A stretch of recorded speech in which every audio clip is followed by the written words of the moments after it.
What's going on out there, man? Salute to the fam. What's up, y'all? It is the homie, MainmanMademan in the building.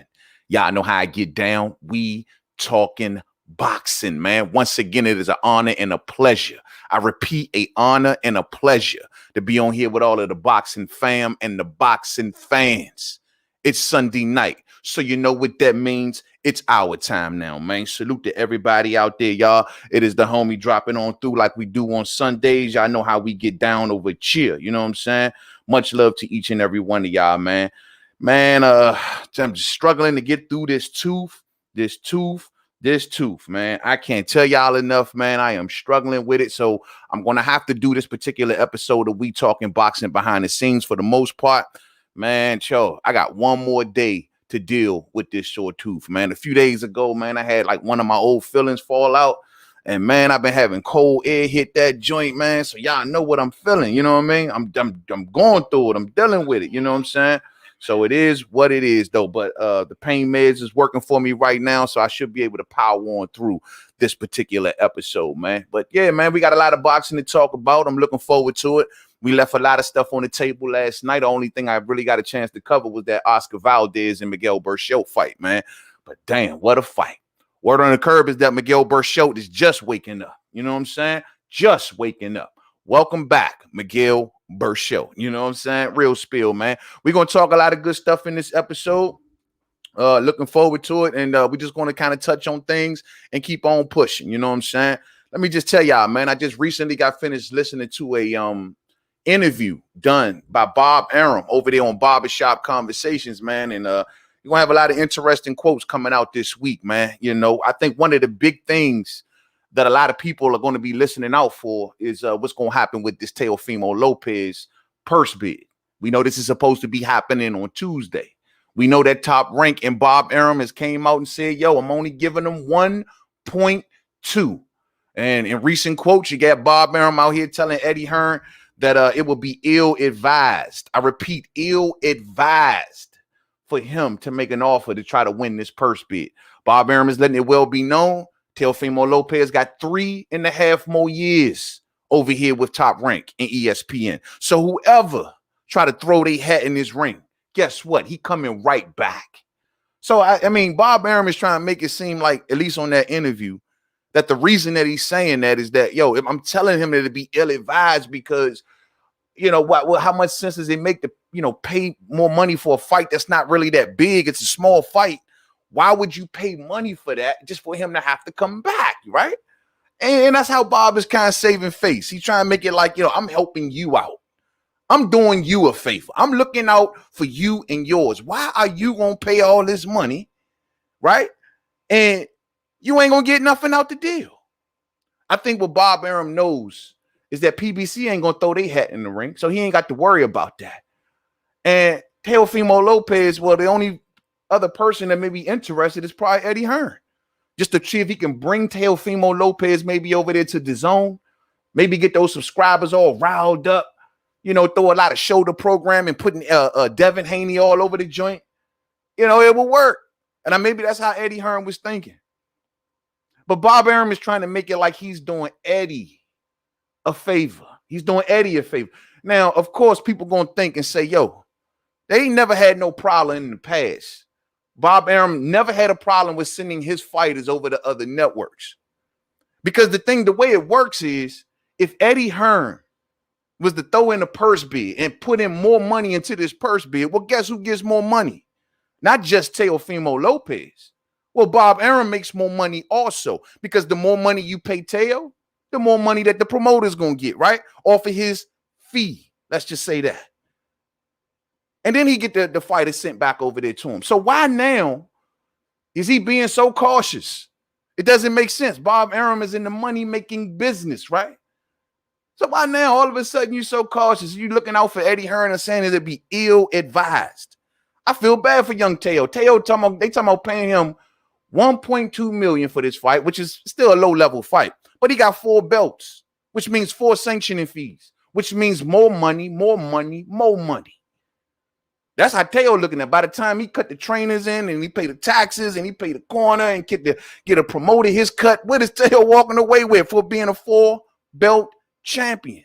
And what makes it so bad is that Bob Arum is talking about kicking it down to the spring or the summer when he's supposedly it should be some crowds coming back, right? So this purse bid Tuesday is going to be very interesting. And then also when you think about the language that Bob Arum used with this, remember what he said when they asked him. They was like, "Yo, well, if Eddie Hearn throws his hat into the ring, will this have basically any repercussions between Tyson Fury and Anthony Joshua?" And he was just like, "Ask Eddie." Man, those answers are vague, bro. When you telling people to ask Eddie and you ain't try to answer that question, that's too vague for me. That's letting me know there's more to it, man. It's more at play. Bob ain't never had a problem with making no more extra money.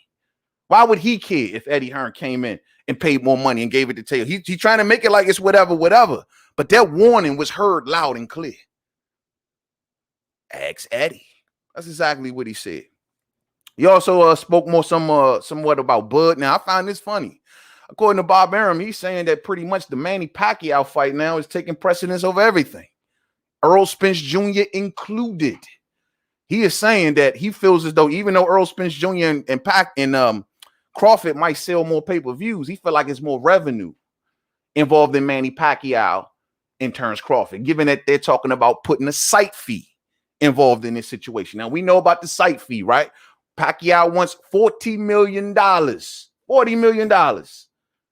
And of course, he wants to give Bud 10. And I'll reserve my judgment on that for right now. But we all know that bag of money coming from the Middle East, right?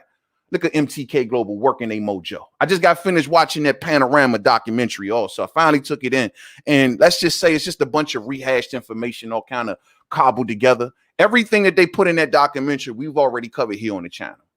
All about the shootouts, all the Sandra Vaughn thing, and all of that stuff that came from that documentary. We've already spoke about that on the channel. So it was really no new information for me. But watching that and thinking about this $40 or $50 million situation, it makes me wonder. It dawned on me watching that, though, making me wonder, like, is MTK Global's whole purpose? Because even according to McGuigan, who was in the documentary, he like, yo, man, they're going to take over boxing.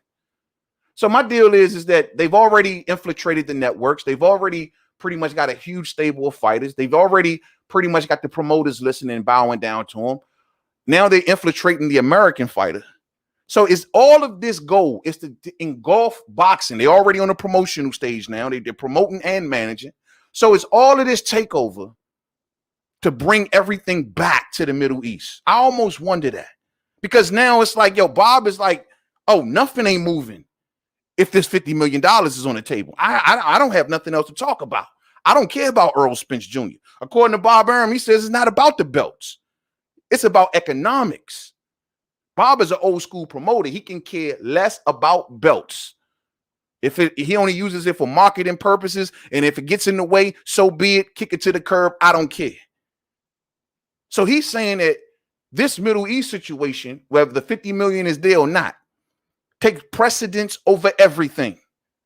Over Earl, over Porter, over whatever. Porter's his third option now. It's all about Manny Pacquiao and the site fee. And it just makes me wonder with the site fee, because even in that documentary about the whole MTK Global stuff or whatever, I believe it was, which I forgot who it was, and they were trying to figure it out. They were trying to figure out where's this dude getting all this money from? Like, where's the money popping up from? These fighters, they're talking about they're not paying MTK Global. They're not paying Mr. Kinahan. They're not paying nobody. They just representing me for free. Money is just popping up left and right. No one don't know where it's coming from. A lot of allegations on where it's coming from. But there's a lot of hidden money out there for whatever reason. And it's taking precedence over everything. So it's MTK Global's goal is to engulf boxing. And eventually, 3 years from now, 4 years from now, 5 years from now, make the Middle East one of the new meccas of boxing. I only wonder. But we got, man, y'all go over to Barbershop Conversations, man. He did that interview with Bob Arum today. A lot of good Jews there, man. It's going to be a lot of quotes coming out this week from all of these websites probably talking about it. You know what I mean? Go check that joint out, man. It was a lot of good Jews. And Bob Arum is pretty much letting you know where his mindset is at. You know what I'm saying? All day. So let's get to some other stuff, man. Let's see what's cracking out here. Salute to all y'all, man. Hit that thumbs up for the homie, man. I want to do something real quick, a little new. You know what I mean? I want to do what I like to call a bet check. Now, y'all know I be betting, man. So let's go to the screen share real quick. Just a quick bet check on some of the upcoming fights. Check out some of these odds. I think I'm going to start doing this like each and every Sunday. You know what I mean? Like a bet check, man, because now that they didn't legalize sporting and online gambling here, out here in the DMV, oh, man, you can't tell me nothing. I ain't got to keep sending money through the wire. I ain't got to take no trips. Man, you can't tell me nothing. Hold on, fam. All right, let's get to this real quick. Let's look at some of these up. Let's go to the top, man. Now, this is one of the betting online sites, Bet Online. I'm pretty sure a lot of y'all probably bet with this website right here. Now, they got some of the upcoming fights that's coming up, and I want y'all to check these odds, man. Look at this here, man. Let me tell y'all some good bets. Real spill, man. You got Joseph Parker in Junior 5. Joseph Parker coming in as the favorite, minus 900. Junior 5 plus 600. I think I would take Joseph Parker by a mile right here, man. So those odds right now, I think I'd stick with that. I wouldn't take that 5 bet, man. Jamel Herring and Carl Frampton. Jamel Herring being a plus 110. Carl Frampton being the favorite at minus 140. That's a good bet. That's a good bet. I like Herring. I mean, it's going to be a close fight. That can go either way. I see that almost. I'm honestly kind of semi-leaning towards Jamel Herring right here, fam. Plus 110. I mean, I think he worth a few dollars, bro. You might not make that much, but he worth a couple dollars. You know what I'm saying? Look at this Virgil Ortiz versus Maurice Hooker. Virgil Ortiz is the favorite at minus 1,000. Maurice Hooker plus 600. I think this is a decent bet. I'm expecting Virgil Ortiz. I'm leaning towards Ortiz. He is the favorite, as you can see by a long shot.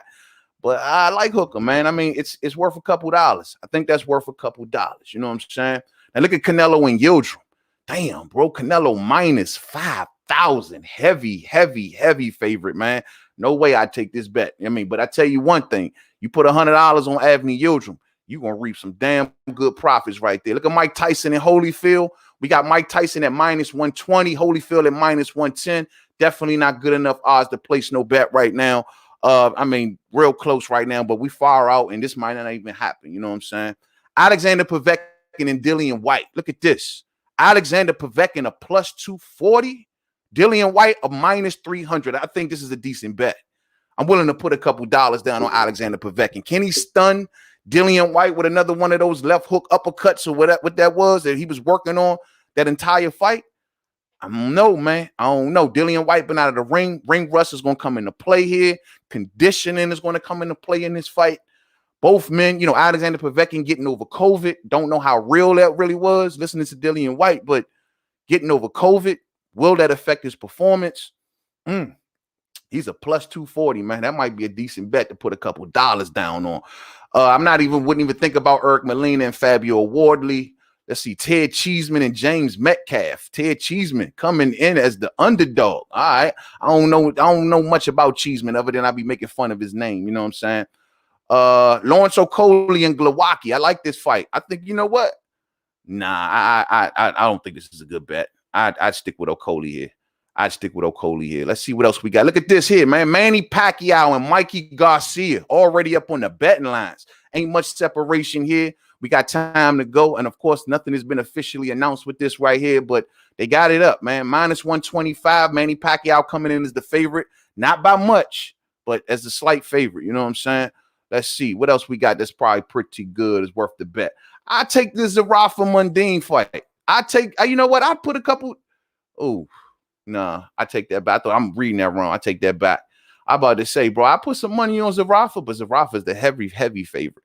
Look at this, man. Juan Estrada versus Chocolatito.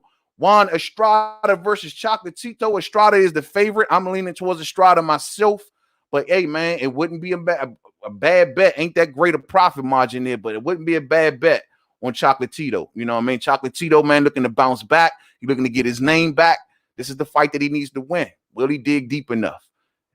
Yeah, not good enough odds for me, though. Not good enough odds for me.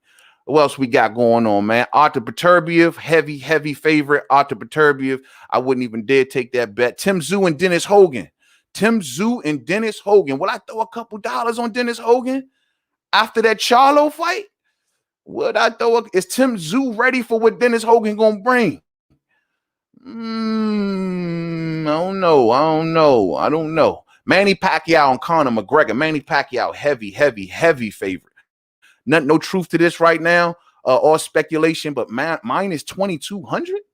Minus 2,200. Damn, Manny, heavy favorite. Conor Ben and Sammy Vargas, man. I'm rocking with Conor Ben all day. I have no belief in Samuel Vargas, but he is a plus 700. You know what I mean? Not a good bet, though. Not a good bet. Look at this. Tank Davis and Ryan Garcia. Tank Davis coming in as the heavy favorite. Is it worth throwing a couple dollars on young Ryan? Plus 225, at least as of right now. Plus 225, and this is with news of Gervonta Davis's hand. I don't know about the Jake Paul. Saul Canelo Alvarez versus Billy Joe Saunders. Of course, Canelo Alvarez will be the heavy favorite. I don't believe in Billy Joe. I just don't. Not at the 168-pound division. Plus 400 is not bad, you know what I'm saying? But I just don't. I have no belief in Billy Joe, man. I just, even with odds that good, I mean, could he do it? Does he have a chance? I don't know, man. I don't know. Tyson Fury versus Anthony Joshua. Right now, Tyson Fury coming in as a minus 190 favorite.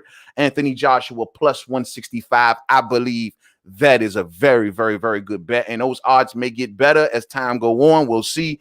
But right now, I'll take anything because I'd put that on AJ. I'd be willing to take a chance with AJ, man. But these some good odds, man. Those are some of the fights that I would just tell y'all, man, to be looking to that I would probably take a chance on out of all of them joints, man. But that AJ Fury one, for sure, I definitely put a couple dollars down on AJ, man. But that's my bet check right there, man. Just some of the odds of some of the upcoming fights. We'll check in with this again next Sunday, see if anything has improved. But I see a couple fights, man, that you can definitely capitalize on, man, all day. You know what I'm saying? All day. So let's push it, man. Let's keep it pushing, man. Let's keep it pushing. What's up with the comments? Are we going through what we went through the other day? Not one person can say what's up to the main man. My comment section must be ineffective again. Here we go again. You know what I'm saying? I don't know what's going on, fam, but we're going to keep it pushing, man. Whoever's in the building, hit the thumbs up for the homie and salute to everyone that also catches this back on the playback, man. Adrien Broner versus Jovanie Santiago. The reaction. I don't know what's going on with the comment section, fam. If anybody trying to leave a comment, we had this problem the other day. I don't know what's going on with YouTube, but we're going to keep pushing. You know what I'm saying? And just hit that thumbs up for me. But I want to talk about this AB and Santiago thing, man. I haven't had a chance to sit down and talk with this one. Took the whole fight in, watched it a couple times, man. Been listening to some folks' reactions, man, and I'm just like, damn, bro. I told y'all last night, y'all seen me watching this fight, and in the background of the reaction video was doing, I didn't like what I was seeing then. So I went back and took this fight in, and I guess Adrien Broner did a lot better than I initially thought. I thought he was losing his joint bad. I seen Steve Farhood's card come across my screen, and I'm like, yo, man, what's up with AB, y'all? What's going on with AB? You know? But I'm going to be 100 with y'all, and a lot of people may not share my sentiments on this, but it is what it is, man, and this is how I feel about it. I thought that Adrien Broner won the fight. A lot of people thinking there's a robbery that went down with this, man. I don't think so. I thought Adrien Broner won the fight. I know, yep, he barely let his hands go. Does he still got the same problems that he's always have? Absolutely. Nothing ain't changed. Same old AB, standing in front of you with the high guard, throwing one shot at a time. You know, making more noise, ain't nothing really landing, just a lot of noise, a lot of flash. Ain't nothing really going on. You know, not throwing in bunches. Same old thing. You see the same old weaknesses. A volume puncher, a guy who applies a certain kind of pressure, gonna stay on top of Adrien Broner, still gonna be a problem for Adrien Broner. You know, but however, I thought he won the fight.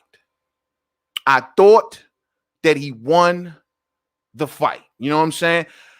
My thing is, I thought that Adrien Broner landed the hardest shots. He was much more accurate. Sure, he had no punches landed in the first round. Man, he barely landed. But I thought the shots that he landed were the more telling shots, the more thudding shots. You know what I'm saying? I thought that down the stretch, Santiago, he did a lot of workload. He did a lot of work, but a lot of that stuff he was smothering. A lot of that stuff he was missing. A lot of that stuff he was just, it wasn't really landing. I think what it is, a lot of people were so focused on Adrien Broner. And all y'all out there looking at AB. Oh, how bad does he look? Why he ain't letting his hands go? And you taking your eye off of what Santiago was doing, which was much of nothing. It was it was some punches, but smothering punches. It could have been ruled he got knocked down in the 8th round. I gave this fight to Adrien Broner by a 7-5 margin. I thought that Santiago did pretty good in the middle rounds. But he smothered a lot of his work. Like I said, very busy, but not very effective. You know what I mean? And that's just what I seen, man. Adrien Broner wasn't doing a lot of workload, sure. But to me, like I said, his punches were the more telling punches. His jab was working more better in the second half of the fight than it was in the first half of the fight. And I thought he barely eked it out. Just barely.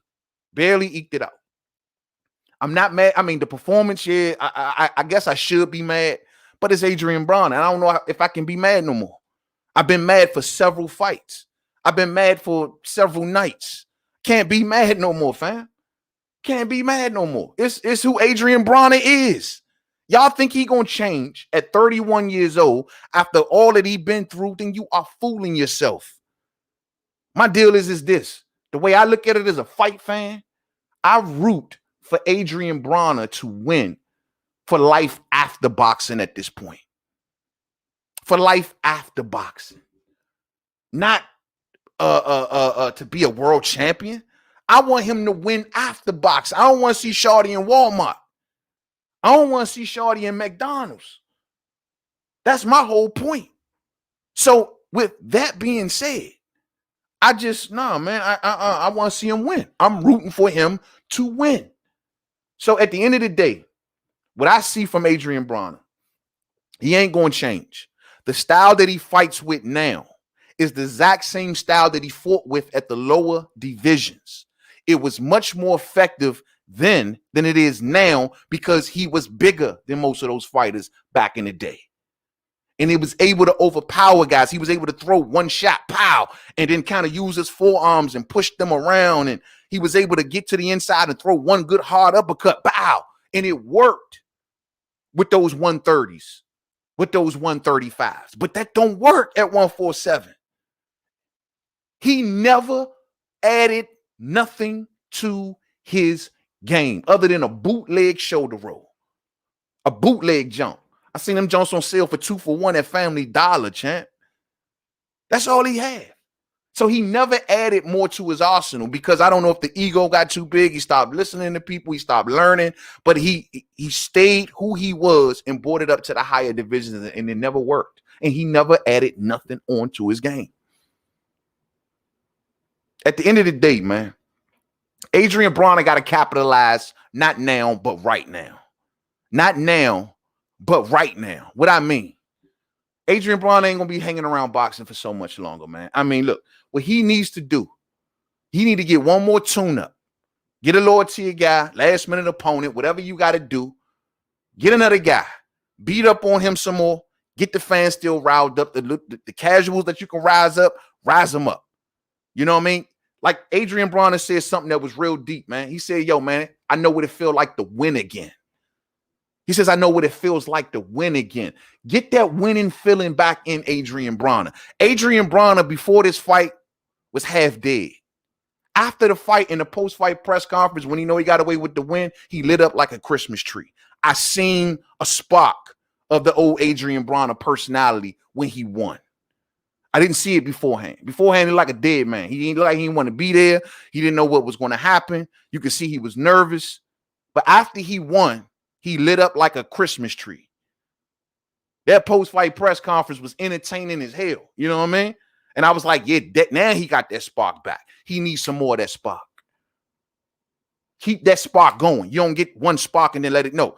Smack them wires together a couple more times until that car get to running. You know what I'm saying? Let him get one more touch. Let him get that spark again. Let him make him feel good. Make him feel confident. Make him feel like a fighter. And then afterwards, I think he should get a Danny Garcia I don't know, a Keith Thurman, a big check. And then that should be it for AB. That's what I think. I mean, of course, I can never tell no fighter when to retire, when to hang them up, when to say it's over. But at the end of the day, bro, you got to face reality. You're not progressing. You may be somewhat degressing or standing still. You're not getting no better. You're going to end up getting yourself hurt in that ring, man. He's going to get in there with the wrong killer. And if he keep playing boxing, it's going to end bad for Adrien Broner. So what I want him to do, I want him to get his money right. I want him to get his mind right, which I got doubts, but hey, I'm just going to hope for the best. I want him to get his mind right, get his money right, and prepare for life after boxing.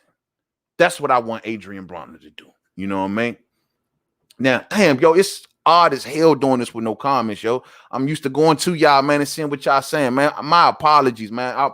I swear I'm like wanting to shut this down and restart this all up, fam. I really do not like the fact that I'm doing this without y'all not being present in the comment section, man. But Adrien Broner says he didn't like what Steve Farhood. Remember, I told y'all, man, Steve Farhood card came across my screen last night when we was doing the reaction video. And look what Adrien Broner got to say, man. And I quote, "I see Steve Farhood had me losing. That's why I don't F with him. I don't F with you. I mean, I F with you, my homie." He was talking to Brian Custer when he said that. Then he went on to say, yo, man, because Brian Custer was like, we did a poll online and 52% of the people had you losing. Well, he came back and says, well, if you look at my Twitter, 98% of them don't even like me. So F Twitter and F Steve Farhood. So as you can see, man, Adrien Broner don't want to hear none of that. There's a lot of folks out here that got Adrien Broner losing that fight, and I ain't mad at you if you do. It was a close fight. It was a close fight. It all depends on what you saw, what you seen happening on the inside, who had the clean and decisive punching.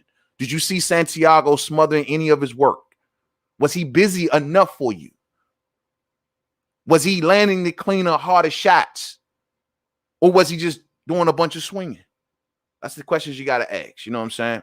Now, when it came to whether or not Regis, Adrien Broner want to see Regis Prograis, because one thing I got to admit, man, Regis Prograis on his Twitter, right after the fight was over, well, he bigged up Adrien Broner. And he went against the boxing fans. He was like, yo, man, I don't understand y'all. Y'all said he was this. Y'all said he was that. And he come out and pull out the win, and y'all still hating on him. So Regis Prograis went straight to Adrien Broner's aid. And so Adrien Broner had this to say about Regis Prograis in the fight. He says that far as about next, maybe not next. I don't see that next. But if it do happen next, it don't matter. I'm an F buddy up. So it's like he's not totally dismissing it.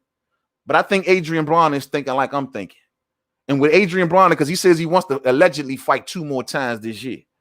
What he wants another soft touch. He wants another tune-up. He wants to stay in the win column for a change. And so he probably want to get another. And going in there with Regis Prograis right away, well, that ain't smart. That ain't smart. You know what I mean? That ain't smart. As far as when it came to the weight, he says, yo, man, we would have made 140, but in this place, it's hard to work out. Damn. So he's blaming it on the bubble. We've been hearing a lot of fighters blame it on the bubble, say it's the bubble's fault. We ain't been able to work out. You know, who else just did that recently? Jojo Diaz, same thing. You know what I mean? When he came in 3 pounds overweight. Oh, it was the bubble. I couldn't work out. They ain't got nothing but treadmills. There's no saunas around here, man. What am I supposed to do? It ain't my fault. If that is the case, because more than one boxer keep complaining about this, boxers need to get that together. Have some workout equipment, man. Have a sauna available, because these fighters be crunching weight down to the last second. Got to take last minute craps, all that. You know what I mean? I got to have stuff on site, man, because these fighters are all saying the same thing. Now, I ain't buying it from Adrien Broner. Let's not get it twisted, man. Adrien Broner be out here, you know, BSing, man. You know, still drinking, still partying. I heard that he said something about he wanted to go partying after the fight last night. It is what it is, man. Adrien Broner is not going to become this, you know, Ali-like figure, y'all. He is who he is. He's giving you his best days. He's giving you his best years. I think Adrien Broner's boxing has beat him up physically and mentally. Physically and mentally. He's been beat up. And on top of that, he don't got the what's the word? He don't got the smarts, if you will. He don't got the smarts to realize that, yo, you closer to the end than the beginning, man. You need to make a change. You know what I'm saying? You need to make a change. According to Adrien Broner, he says, and I quote, if they don't get me in the ring, I mess around and catch some more cases. Man, talking like that, you talking stupid. I understand it's entertainment. You know what I mean? You gonna catch some more cases? All right, go ahead, catch a case, cuz. You got lawsuits and all that. Only person who won't suffer from that is you. People gonna be watching you. They're gonna be seeing the TMZ reports about you. So you sitting back tomorrow, you're gonna be catching cases. All right, cool. We're gonna be sitting back like, damn, another one. This story done played out umpteen times in the sport of boxing. You better wake up, shawty, before you be working in Walmart greeting people coming through the door. Shit, bro. Somebody, you gonna catch some, man, you got kids out here, bro. You grown as hell, bro. You grown as hell. Come on, man. Get it together, man. I don't want to see AB do that. You know what I'm saying? And last but not least, Adrien Broner says, I found out what it feels like to win another fight. Now, that's the good news. That's what you want right there. You want to know what it feels like to win. It's been so long since Adrien Broner won. His first win in what, 3 years? It's been so long since the dude won. Since he just can feel what it felt like in his chest to win again. I mean, he fought everybody they put in front of him. So now he know what it felt like to win again. You want to keep that feeling, shawty. You want to keep that feeling, man. So hopefully AB be okay. And I hope everything work out good for him and all that good stuff, man. And I hope he get the fights that he want, man. Right now, as far as, you know, he ain't going to be fighting nobody on the top floor. I don't think there's no one at 47 worth mentioning that he can beat. Not even at 40 worth mentioning that he can beat. I just want to see the dude do okay. You know what I mean? At least make it out of boxing with something. You know what I mean? Something to leave your kids. Something. So we'll see, man. Let's keep our third eyes on Adrien Broner, man. Once again, fam, I want to give an apology, man. I do not know what's going on with the comment section. Why it's not on here. Give me a second. Let me just kind of look and maybe let me just see what it looks like from y'all's point of view. Yeah, man. I don't know why. Hold on, man. Let me put something here. Well, it's letting me comment, so I don't know. I don't know. Thumbs up for the homie, though. We're going to keep it pushing, y'all. Thumbs up for the homie. You know what I'm saying? I don't know what's going on. I want to talk about this one right here. Josh Kelly and David Avanesyan. What went wrong here, man? My main man, Josh Kelly. Salute and shout out to Josh Kelly, man. Shout out to Josh Kelly, man. He's always been a friend of the channel, man. This hurt me to watch. To see my man Josh Kelly go out like this, man. Damn. They say another one bites the dust, man. What happened here, fam? What happened? Now I'm hearing the Monday morning quarterback and coming out with this. Let me just give my quick observation first. Let me just say the problem that I saw going wrong here. Two things. The size of Josh Kelly. That stood out to me right away. I'm like, look how big he looking for this weight, man. He looking huge. I mean, I've been hearing about the weight things and stuff like that, but I'm like, damn, he looking real big up in that ring tonight. That was one thing that concerned me. The second thing, how low he keeps his hands. He keeps his hands low. Even when he's on his defense, his hand, man, I wish I was in front of y'all. His hands literally stay at his chest. He never brings that hand that protects the chin up towards his chin. He keeps it down at his chest. And then, you know, sometimes he like to get a little flashy and like to showboat a little bit, and he puts his hands down at his side. And I'm like, bro, you need to stop that, man. Bro, every time I be looking at Josh, like his defensive posture, he keeps his hands low. Man. So what I seen in this, man, David Avanesyan pretty much beat up Josh, man. He pretty much beat up Josh, man. I thought Josh was looking sharp earlier on, man. He hit David Avanesyan in the second with a serious left hook. I thought that was going to get the job done. But however, man, David Avanesyan applying constant pressure, nonstop pressure, man, cutting Josh Kelly on the back of his head, in the second round. That joint was leaking blood everywhere, all over Josh Kelly, all over the side of his face, all over the ring. There was some, talks about maybe David Avanesyan's punches that was landing on the back of the head was getting covered in blood. And so as he was punching in Josh Kelly's face, could have been putting blood in his eye. I ain't giving no excuses. I'm just saying that's the real good part. I mean, the way his head was leaking, fam, the way his head was leaking. Finally got a comment. What's up, Greg? What's up, man? Thought something was going on with the comment section. Maybe I had to get it going or something like that, man. What's up, Greg, man? What's up, man? He say, yo, man, Josh Kelly looked phenomenal the first 2 rounds. I ain't never seen a cut like that neither. Absolutely, fam. I've never seen a cut like that, man. I mean, it was just leaking and leaking and leaking. You even got Eddie Hearn out here talking about he believed that the fight went bad for Josh Kelly because he believed that Josh Kelly lost too much blood. You know what I'm saying? I'm like, yo, nah, I ain't never heard of that one right there. That's a first for me. But yo, the back of his head was leaking. And it says that it seems like ever soon as that cut happened, you started to see the deflation of Josh Kelly as that fight started to progress. I had Josh as being a more athletic fighter. He looks good. Josh is starting to remind me of a Prince Nassim, and it's very unfortunate. What do I mean by that? He's flashy. He throws the jab perfect. He got movement. He got speed. He can give you a highlight reel. All of that. He's a damn good boxer. But is he a good fighter? There's a difference. Some people can box their ass off. Man, I always go back to this. They can look like the best specimen in that ring. They throw the punches fast. The hooks be snapping, top, the movement, everything. But the one flaw that they may be missing totally exposes them. So all of that good you do, oh, that's good to have it. And that's great because a lot of fighters in the game don't got it. You got all of those great tools, but you don't got that fighter in you. And that's what I wonder. That's what I want. It was like Prince Nassim. Prince Nassim can come in the ring, flip over the ropes. He can dance. He can give you highlight reels. He can get, man, you can do a whole video with highlight reels from Prince Nassim until he met that fighter named Antonio Barrera, who went in there with the serious grill, with the serious attitude, and wanted the world to know I'm a freaking fighter. I'm going to get the job done. I'm going to fight this man. I'm going to beat him up. I'm going to hit him hard on the inside. I'm going to make everything count. I'm not going to showboat. I ain't got time to showboat. I'm trying to bring all pain to this dude. And that's what I seen from David Avanesian last night. Somebody who wasn't going to quit. And also somebody that seemed like they knew something. Because word on the curb is that Josh was kind of big for this fight. Even Eddie Hearn is even questioning the weight. Let's listen to what Eddie Hearn got to say out here in quotes. According to Eddie Hearn, he says, and I quote, "We know he got huge legs, and we know that he puts on.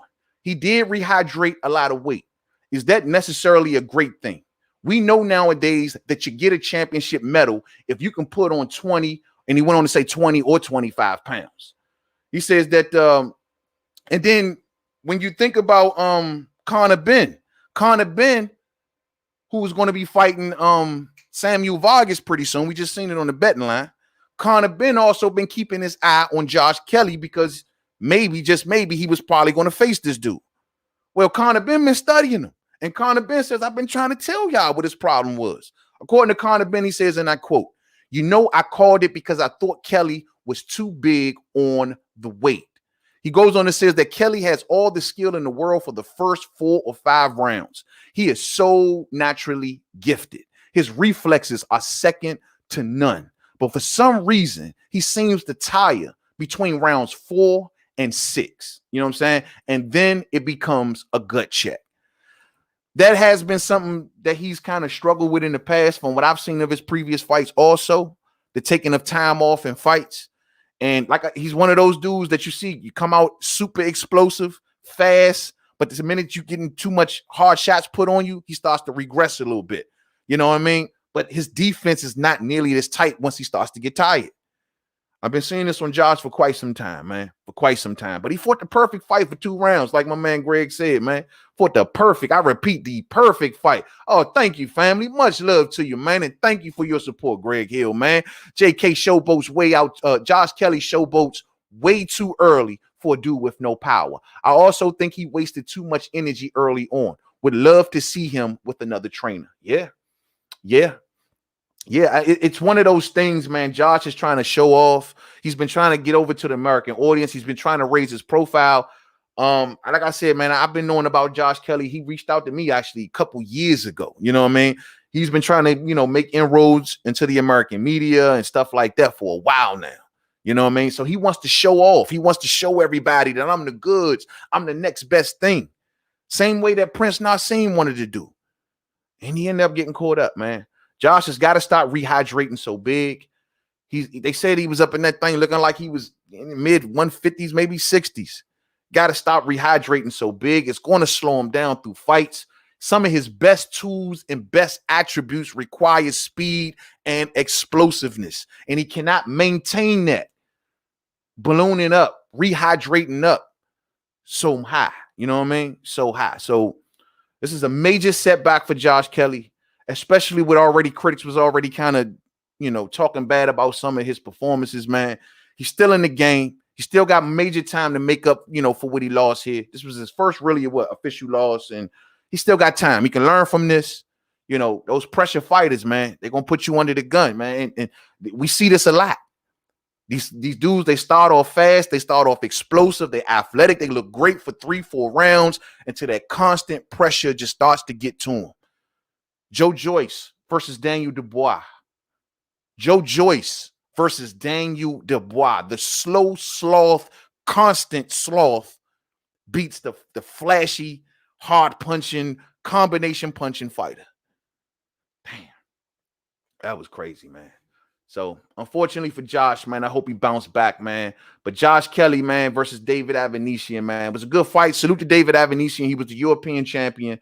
They already talking now about if Conor Benn can get through this Samuel Vargas kid, the same one that Earl Spence stopped, the same one that Danny Garcia stopped.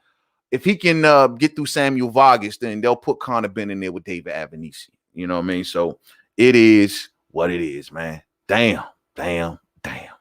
All right, to the next fight of the weekend. Otto Wallin versus Dominique Brezeal. Now, did y'all catch this? Was a one-sided beatdown. You know what I'm saying? A one-sided beatdown from Otto Wallin. I picked Otto Wallin to style on Dominique Brezeal. I covered this fight a few weeks ago, and I told y'all how this pretty much was going to win. My prediction's been on point this weekend, fam. Pretty much got them all right. You know what I mean? We called for Otto Wallin to win this fight, and I called for him to win it in dominant fashion. I knew that Dominique Brezeal was not going to be able to deal with the conditioning of Otto Wallin. Otto Wallin is a fighter. He don't waste much. He's a Huey Fury in a nutshell. He will jab you to death and lower the boom just every so often. It's a good style. It's actually been working for Otto Wallin.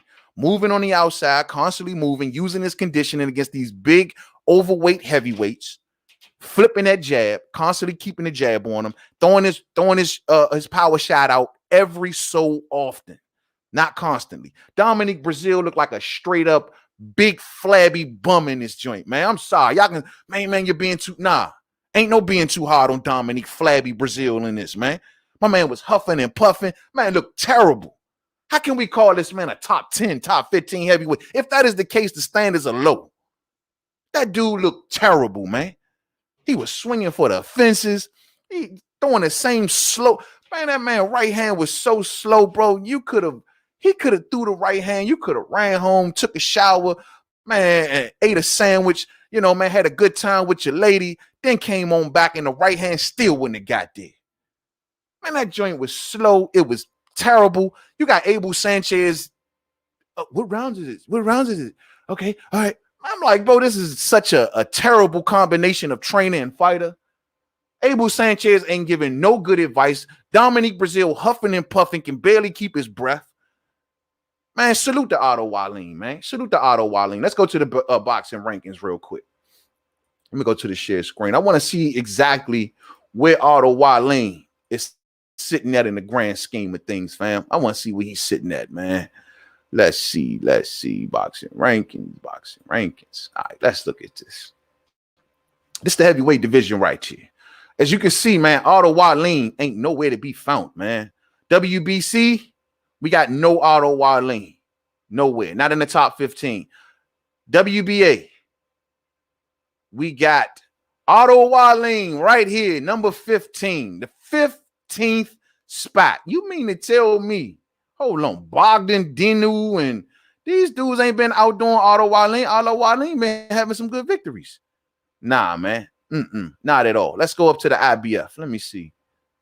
Nope. No Otto. Oh, there you go. Otto Wallin, number 13 in the IBF. He working his way back up. When it comes to the WBO. Let me see. No Otto Wallin. So he's number 13 in the IBF.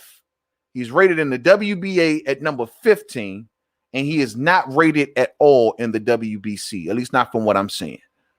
Well, I tell you what I would like to see for Otto Wallin, because with his rankings, I mean, anything is good for him right now, right? What I would like to see, if I had my choice for Otto Wallin, I like Otto Wallin versus Luis Ortiz.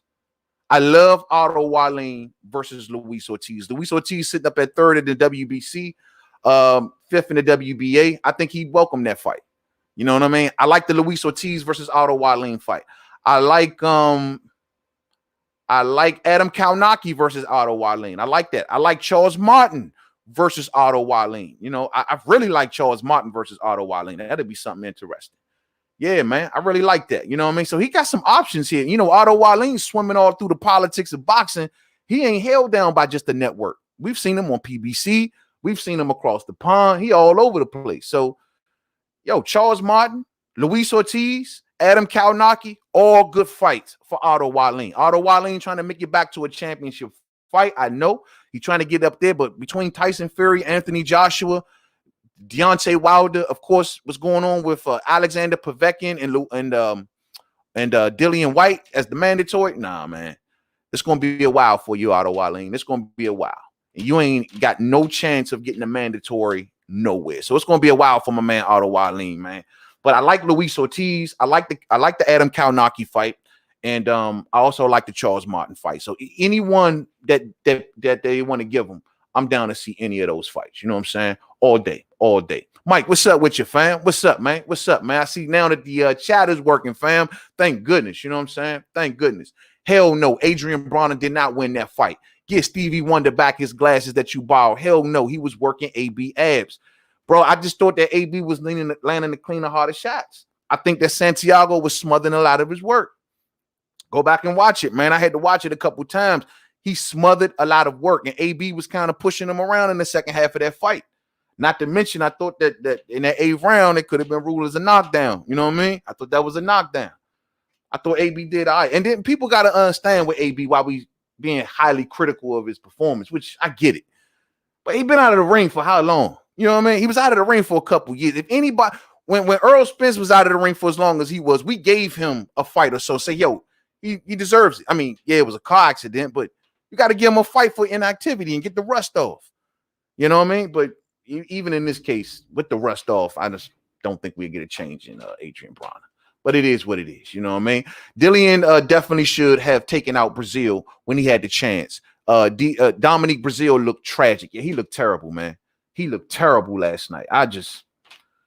Dominique Brezeal, bro, it might be that time for him. I don't know who he beats. You take Dominique Brezeal beyond 2-3 rounds, bro, he got worse conditioning almost than Bermain Stavern. Bermain Stavern got better conditioning than Dominique Brezeal.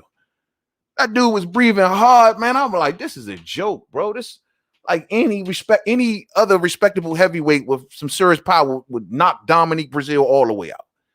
That was Deontay. Well, we already seen what Deontay Wilder would do. If that was anybody. If that was Ruiz, even Charles Martin, he would have floored Dominique Brezeal. It didn't take much. Dominique Brezeal was moving around in there like if a hard wind would have came in through that arena, it would have knocked him on his ass. Come on, y'all, man. Dominique Brezeal was terrible, man. Willie boy, slip and move. What's up, family? Salute to you, fam. Salute to the fam. You know what I'm saying? I like that fight too. Yeah, man. Otto Wallin, his future is looking damn bright. You know what I'm saying? Much love to Otto Wallin. Otto Wallin been out here getting the job done, man. And I ain't mad at it. You know what I'm saying? I ain't mad at it at all. He capitalized off that Tyson Fury performance. He gave Tyson Fury a hell of a fight. You know what I mean? He cut Tyson Fury, put him under pressure. You know what I'm saying? Just couldn't deliver down the stretch. And I'm noticing it looked like Otto Wallin is getting better and better too. He looks way better than what I seen in that Tyson Fury fight. I don't know if it's the opposition. I don't know if it's just because he's going up against these big heavy bags, but at the end of the day, he's looking better. His jab is looking sure. His movement looks solid. His boxing IQ looking on point. He's taking his time. His conditioning is sharp. He's staying hungry. Otto Wallin might be a bigger player at this division than we give him credit for. You know what I'm saying? You know what I mean? I mean, we'll see. We'll see what happens when he steps it up, man. We'll see what happens when he steps it up. Yo, Willie Boy says, yo, main man, genuine question. It didn't look like they stemmed the bleeding with Josh's head cut. Does blood loss affect the fighter in a way? I mean, especially with blood leaking like that out of your head, I could see it. I can see you getting you know, your oxygen level starting to go down some. You start to get a little woozy. You know how it is when you give blood, but I didn't see nearly as, I don't think that was enough blood, bro. Like, I just think that it was a leak, but it wasn't like gushing. I've seen worse. Yeah, it was blood all over the place, but it wasn't like gushing. It's not like he was losing quarts of blood at a time. You know what I mean? He was losing some significant amounts, but he wasn't losing quarts and quarts of blood. You know what I mean? I think that's something he could have fought through. You know, I don't think he lost nearly enough blood to make him net lightheaded where he started to lose power. He says by round 5, he just started feeling weak and all of this type stuff, man. Nah, man, I don't think he lost nearly enough blood that it should have affected him in that way. You know what I'm saying? Yo, Mike says, yo, no knockdown. Like I said last night, he was brushing AB's head and he outlanded him by 100 punches. He did. But were they 100 significant punches is the question.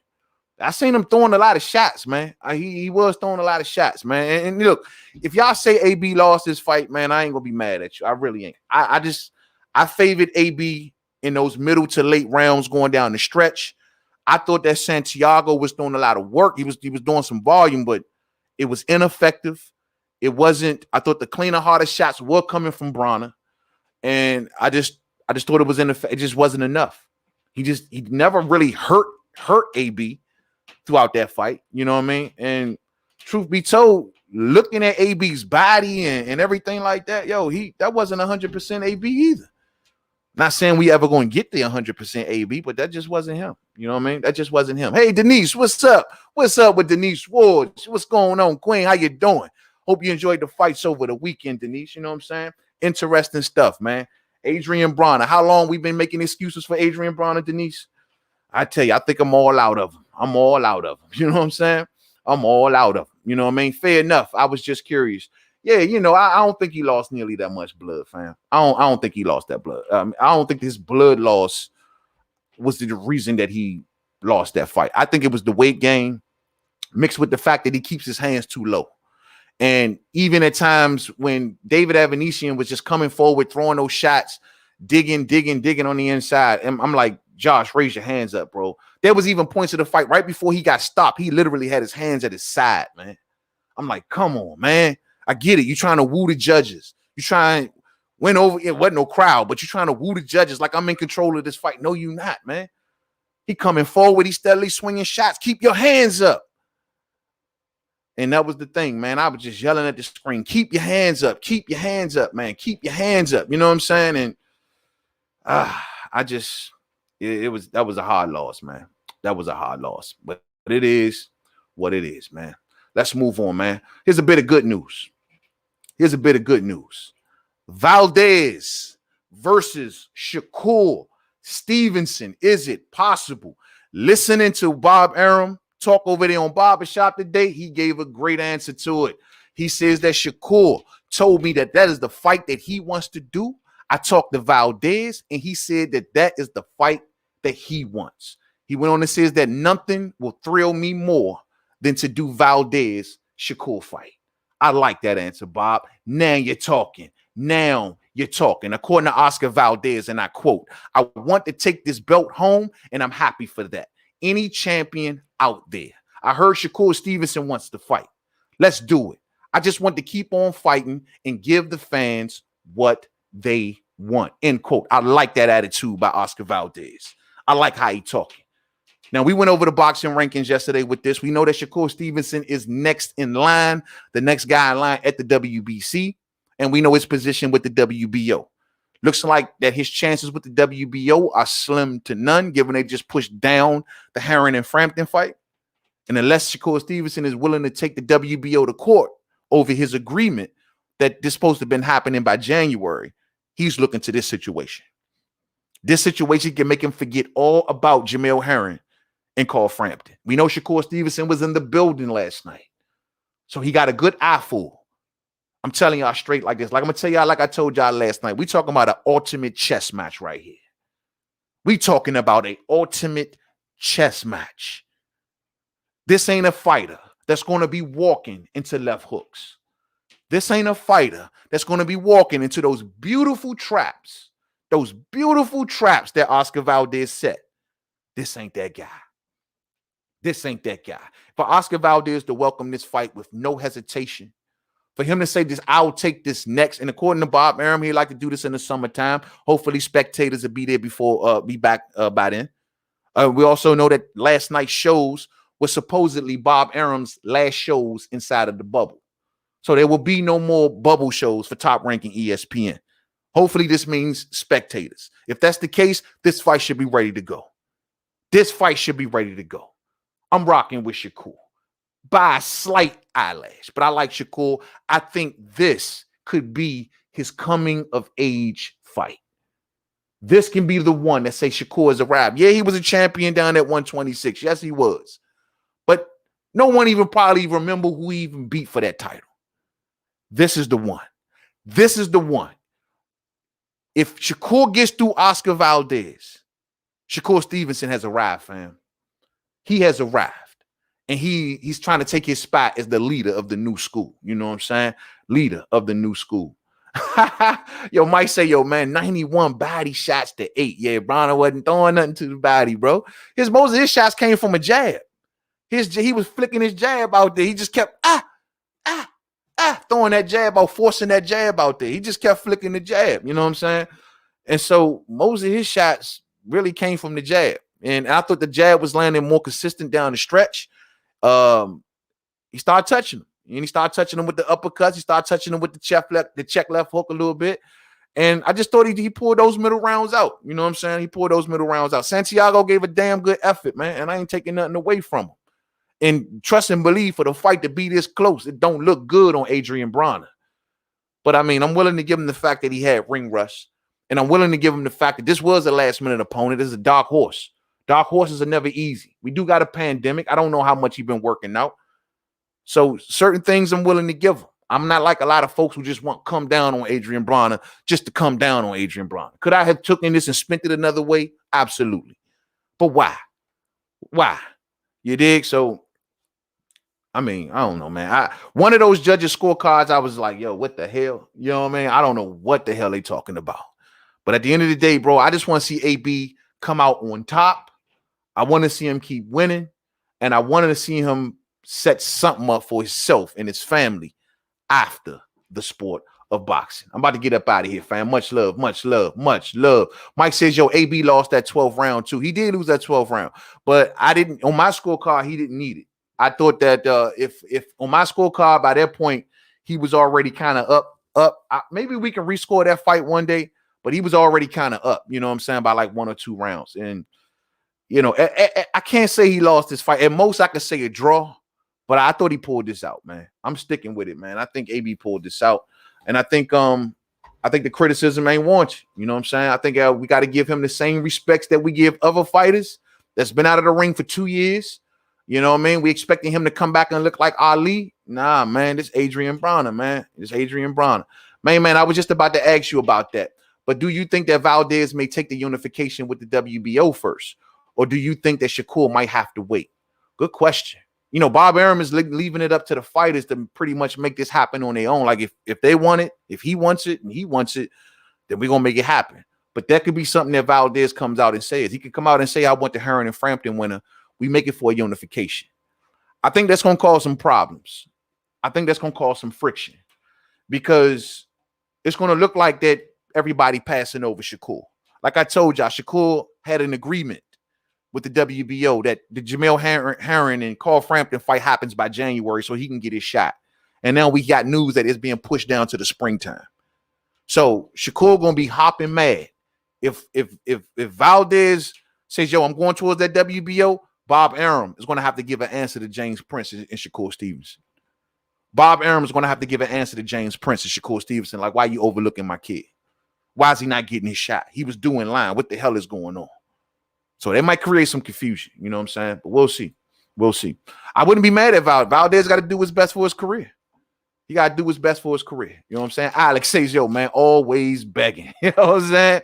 Come on, man. We got to give AB some love, man. He back in the win column. He back in the win column. Salute, main man. My main man, 100 grand. What's up, Muhammad Tola? What's up, family? Salute to you, man. Salute, main man, and a fam.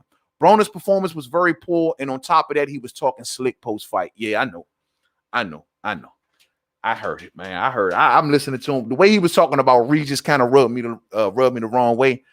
I mean, he talking like Regis is some snot-nosed kid or something. Like, he like, yeah, well, he's supposed to do that, and he's supposed to call me out. And he's when I was back in his, and I'm looking at Broner like you talking like you just an OG for real, bro. You 31 years old and you've been losing for the last 3 years. You know what I'm saying? I mean, that rubbed me the wrong way. Try and stun up on Regis like that, man. And Regis came to his aid. Like, yo, man, everybody back off Adrien Broner. Regis out on social media right now. Go to his Twitter and y'all see he taking up for Adrien Broner. But Adrien Broner playing big, man. He rubbing people the wrong way, but that's AB. That's AB. You know what I'm saying? That's AB. No, Valdez has a lot of experience, battle tested, has tools in the toolbox that nobody knew that he had, and that equalizer Valdez by TKO. Absolutely. Absolutely. A lot of people was going off his more recent performances, and I guess not taking into account, fam, that it was a learning experience. Like, he's learning with Eddie Reynoso.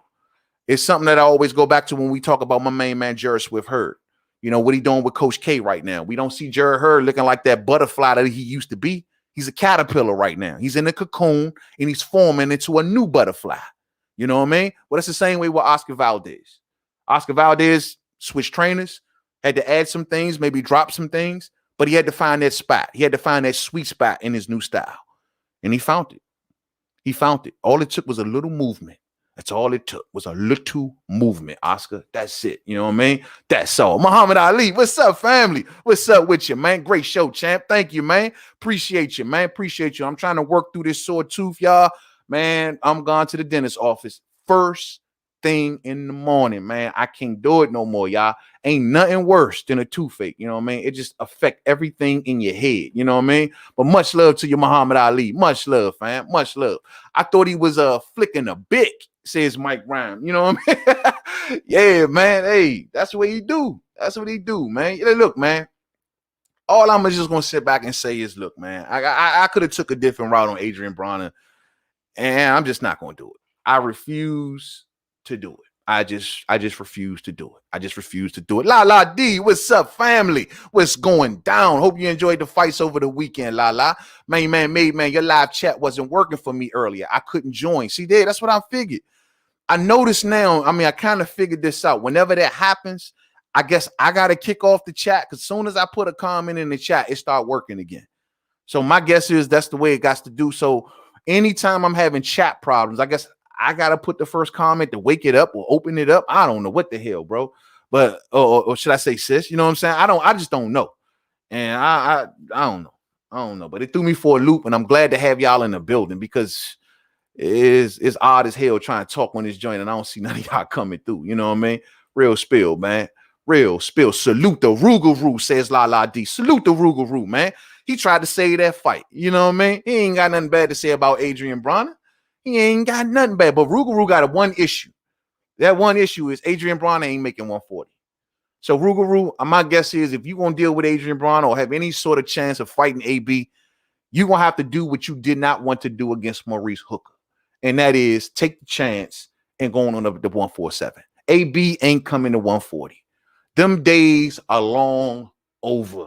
I've been saying it over and over again. Even if AB can make 140, I don't want to see him at 140. AB is nothing at 140. You know what I mean? He's a chubby little dude. If he wasn't a boxer, he'd be, look at his daddy, man. He'll be just like his daddy. Busting at the seam. You think he getting back down to 140 pounds? The only way that AB gets back down to 140, I'm telling you facts. The only way that happens is that they're going to have to put strict financial penalties on Adrien Broner. It's the only way, because he ain't trying to lose no money. You know what I'm saying? Real spill. What's up, DeMarcus? What's going on, man? I wish I would have bet more money on Valdez. Absolutely, man. I did pretty good, though. I put mines down. That's why I said we're going to start doing bet checks now, y'all. At the top of the program today, we did the bet check. We're going to keep checking these odds, man. I want to keep everybody in the know. I'm heavy into the betting now because, like I said, in my state, they legalized it, made it okay.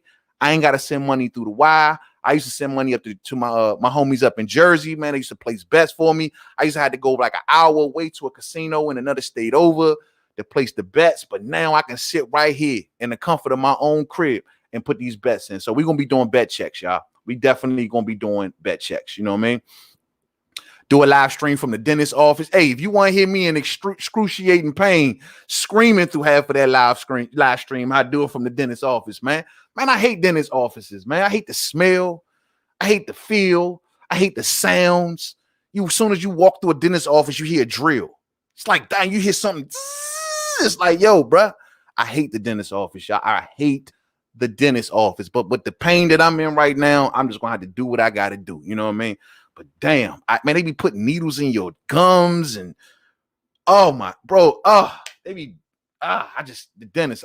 The smell of mothballs in the air and alcohol and Novocaine and, oh, man.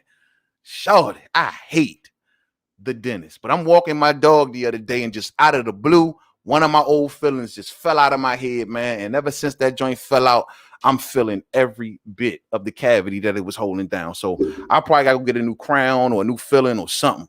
Right now, I'm just pain pilled up. You know what I'm saying? That's the only reason that I'm getting through this. You know what I mean? Real spill. Main man, do you rock with the women? Is it a repeat or revenge with the undisputed Jessica and Cecilia? I'm going to go with repeat.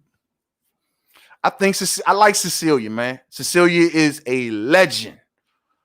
A legend. But I think it's about time. I like Jessica, man. I like Jessica. I like Jessica, bro. I like Jessica to pull it out, man. I like Jessica, man. But I'm really looking forward to seeing Claressa come back, man. I don't want to see Claressa go over to MMA, man. I think that's just not a good look. I want her to keep fighting the good fight. I understand her plight, and I understand the fight that she having. But I want her to keep fighting the good fight. Ain't nothing never came easy, Claressa. You trying to open doors for the women to get equal pay, to get better exposure.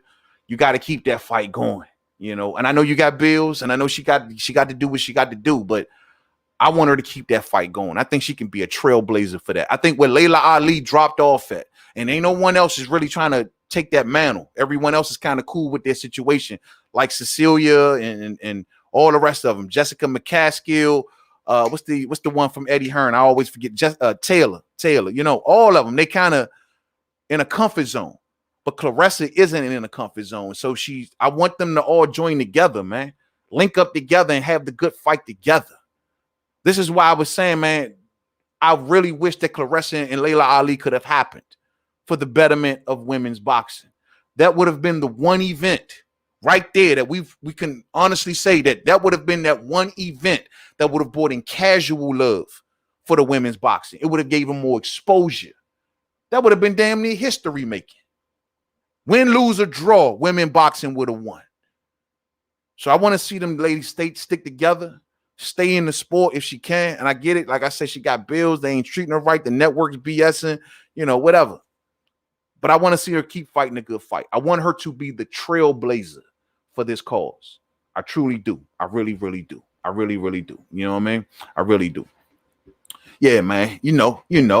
Yeah, man. That dentist, bro. That dentist. DJ Zion Love in the building, my fam. What's up with your homie? What's goody? What's goody, man? Yeah, y'all. Hey, the dentist office. I know. I don't think I'm alone up in here when I say I hate the dentist office. You know what I'm saying? If you're going for something simple like a cleaning, it's like, oh, shit, there ain't nothing. But if you know you're going for something that requires a metal tool, I don't care what kind of tool it is. It could be the plier looking things. It could be the scissor looking things. Man, it could be the knife looking things. It could be the drills. I don't like none of them. When they come out with them trays, man, with metal tools and still in the plastic, I'm like, damn, dog, like your metal tools are shiny as hell. Them Jones be like a shiny silver. All that just to inflict pain. I'm going in that joint. I'm going to tell them I need the laughing gas, man. I need the gas, bro. Y'all got to gas me. Oh, that my insurance can cover it, bro. Gas me down. You know what I'm saying? Gas me down. Yeah, you got the gargle with salt water. Yeah, I've been doing that, man. I've been doing all the little home remedies, the garlic and the onion, salt water, bro. One more night. One more night. You know what I mean? One more night, and that's all. I already got my alarm set. I couldn't even sleep last night, y'all. It was terrible, man. But I don't want to bog y'all down with that, man. Y'all gonna see me tomorrow. So my face gonna be a little fat for the next couple of days. I'm gonna have mothballs and stuff probably all in my mouth. So y'all might got to give me a day or two on the videos. But I will be back. You know what I'm saying? Much love to each and every one of y'all. I'm gonna go ahead and check up out this episode right now. Two starting to kind of well down on. I guess talking about it so much it's starting to hit me now. Much love to y'all, man. Thumbs up on the way out if you did not hit it on the way in. I'm staying consistent, fam. Every Thursday, every Sunday, we talking boxing live. We should be back on our usual setup on the next episode on Thursday where we bring the boxing history back in the whole 9 yards. Much love to y'all, man. Thumbs up on the way out. Once again, if you did not hit it on the way in, hit that bell icon. Rock with the homie. Every time I upload, y'all right there with me. My apologies, or should I say YouTube apologies, once again for the chat. But we figured it out. And thank you for everybody that slid on through and rock with the homie. And until the next one, man, I see y'all real soon, man. To the next one. I see y'all live from the dentist's office. Peace out.